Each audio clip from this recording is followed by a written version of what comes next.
G'day folks, it's Laura here, and today I'm going to do a flip cup pour, this time with a range of browns, reddy brown kind of colours, but with a little bit of a trace of green.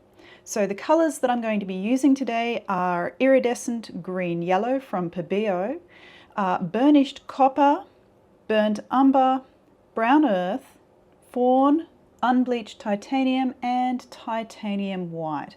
Now these two at the end here are iridescent or metallic colours, and they are a little bit more translucent than the rest of the colours.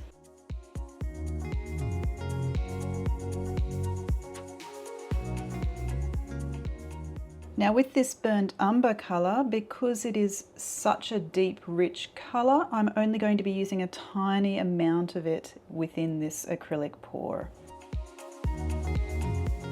Similarly with the brown earth, only going to be using a kind of moderate amount, and for the paler colours I will be using a fair amount more.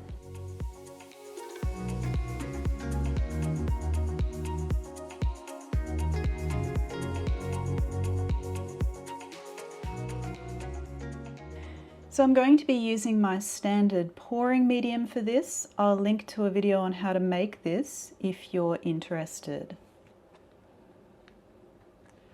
Now with the Pebeo paint, this is a lot more viscous. You can see how the paint has body here. I'm just going to add a small amount of pouring medium to start with and mix that in well before I add any further pouring medium.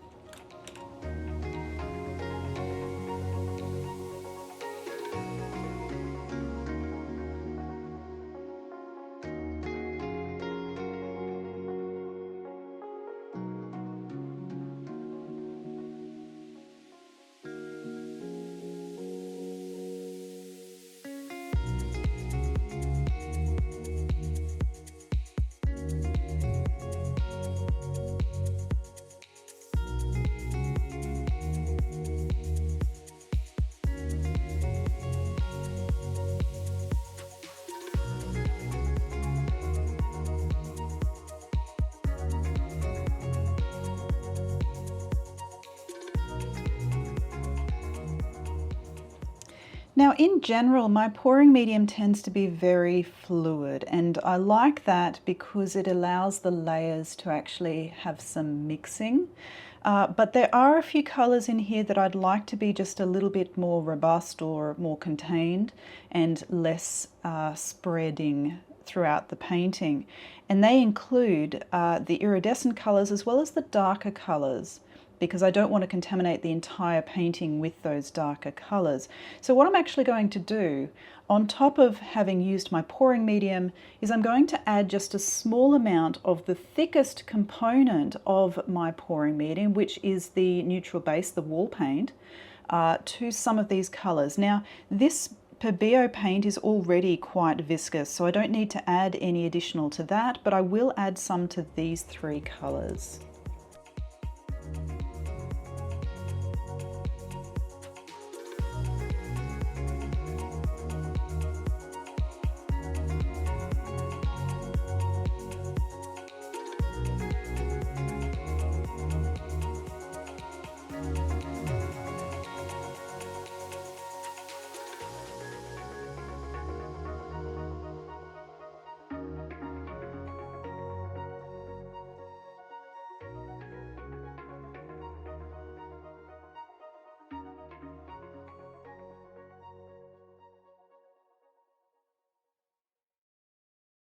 So now it's time to layer my cup, and I'm going to be using my standard cell activator for this, and I'll link to a video on how to make this if you're interested.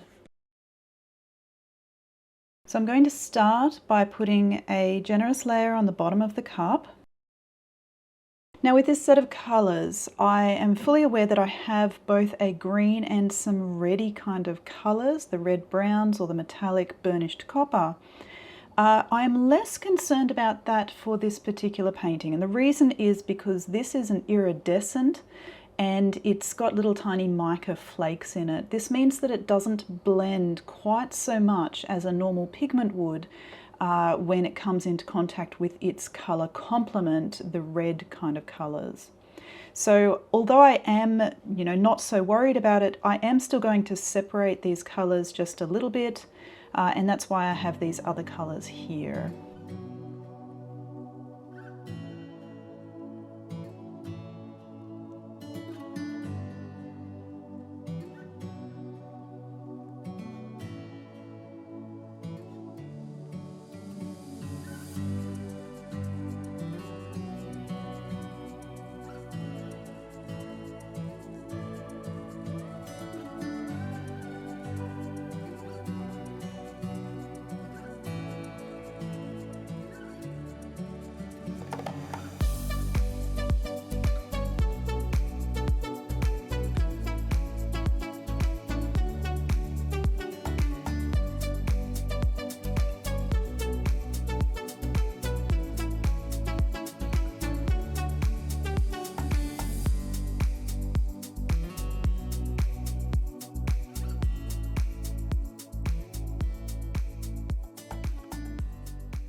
So I've already prepared my canvas. This is the front of the canvas.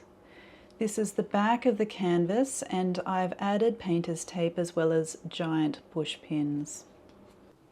So it's time to flip the cup now. This one is very full, so I need to be just a little bit careful.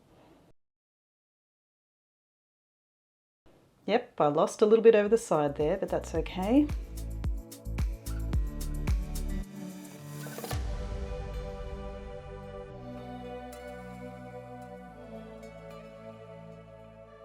Now this is quite close to the top there, so I'm just going to lift a little to center it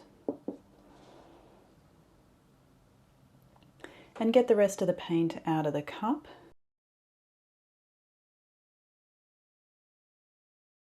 To spread on the corners and the edges, just to help the paint slide a little bit better.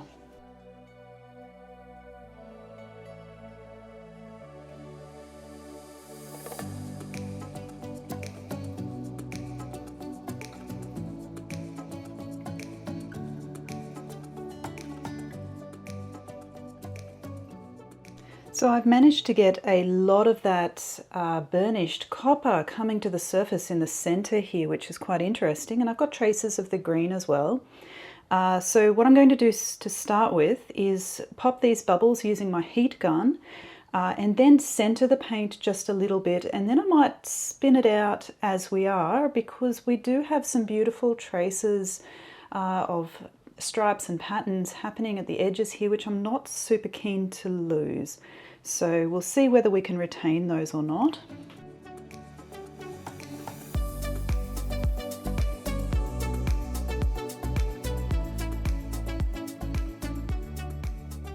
If anyone's wondering, the reason why I use a heat gun rather than a flame is because I've found that the flame sometimes sets the pouring medium and the paints that I'm using, which is something I definitely do not want.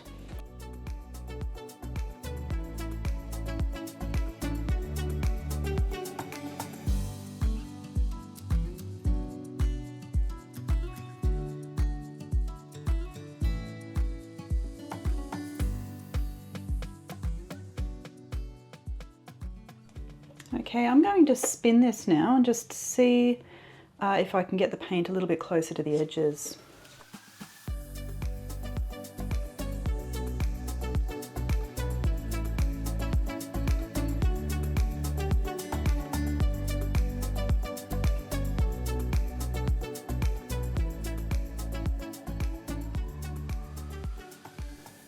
That's worked very well. I am off these two edges basically, and I've just got a little tiny bit left.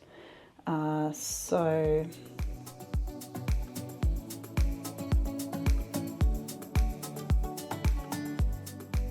I think just a very quick spin is going to solve that. Maybe I'll go in the other direction.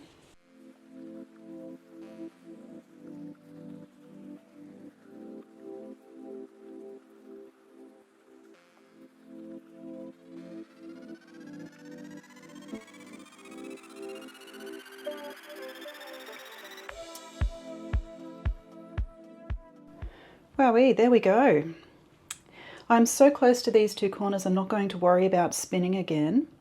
I have managed to retain just a little bit of this beautiful layering down here. I've got lacing, very subtle lacing across the entire surface. I've got some of this beautiful green, iridescent green coming to the surface here and burnished copper through the center.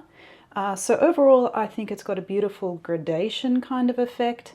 And yeah, really happy with this one. I'm just going to cover the edges and the corners.